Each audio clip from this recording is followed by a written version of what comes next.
players into a K-pop show.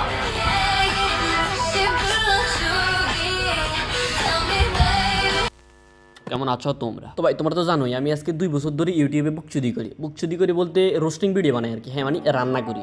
তো এই রান্না করতে করতে আমি তোমাদের সাথে অনেক ধরনের খানকি মাগির সাথে পরিচয় করে দিয়েছি, মানে যেগুলো ছিল আমার রেসিপি। তো আজকে আমি তোমাদেরকে এমন একটা খানকি মাগির সাথে পরিচয় করে দিব যাকে দেখার পরে তোমাদের মনে হবে যে না এই তো আগেরগুলোর থেকে সম্পূর্ণ ডিফারেন্ট, এটা প্রিমিয়াম কোয়ালিটির খানকি। Another thing, I might get cancelled for saying this shit, but I do not understand the female and male friendships যেখানে একজন আরেকজনের কোলে বসা, গালে কিস দেওয়া and all of that is normalized. আমার 3টা ছেলে বেস্ট ফ্রেন্ড আছে, এর মধ্যে 2টা হচ্ছে দেশে আর একটা হচ্ছে হংকং।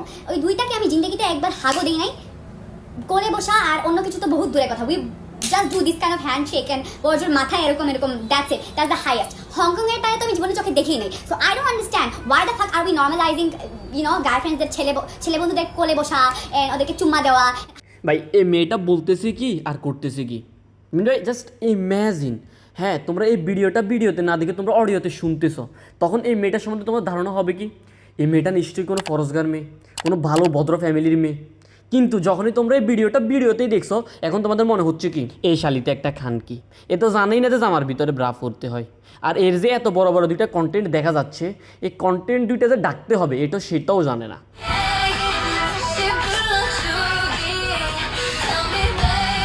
এই মেয়ে দেখি যে সময় যে এটা পরার প্রয়োজন ওই সময় এটা পরে না ব্রা। আমি এবার এখন এটা বলতে চাইতেছি না যে এই মেয়ের এখন ব্রা পরার প্রয়োজন নাই, আছে, তবে এখন এই মেয়ের ব্রার উপরে অন্য কোনো কিছু পরারও প্রয়োজন ছিল। আমি এবার এখন এইটাও বলতে পারতেছি না যে এই মেয়েরে যে তুমি ব্রা পরেই নাচো বা সব কিছু খুলেই নাচো, কেননা ভাই আমি তো এরে দেখে মুট মারতে পারবো না, কেননা ভাই আমার তো রুচি এতটাও খারাপ না যে আমি এর মতো একটা নিজ্ঞে চোদা শাহবাগীকে দেখে আমি মুট মারবো। নিশ্চয়ই তোমাদেরও তাই। Make sure your boyfriend is not the kind of person যা পাশ দিয়ে যাওয়ার সময় মেয়েরা কাপড় ঠিক করে। Make sure of that. তো ভাই এই মেয়ে এখন যে কথা বলছে এই কথাটাতে কিন্তু যথেষ্ট যুক্তি আছে, এটা যে একেবারে তুমি ফেলে দিবা সেরকমও না।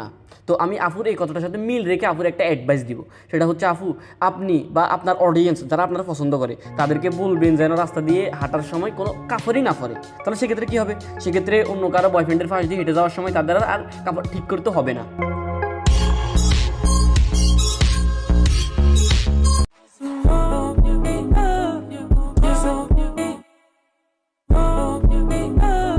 ভাই আমরা যারা ছেলে আছি আমরা নিশ্চয়ই জানি, আমরা যখন বেশ অনেক দিন ধরে আমাদের দনের উপরের বালগুলো কাটি না, তখন আমাদের দনরে দেখতে ঠিক এরকমই লাগে।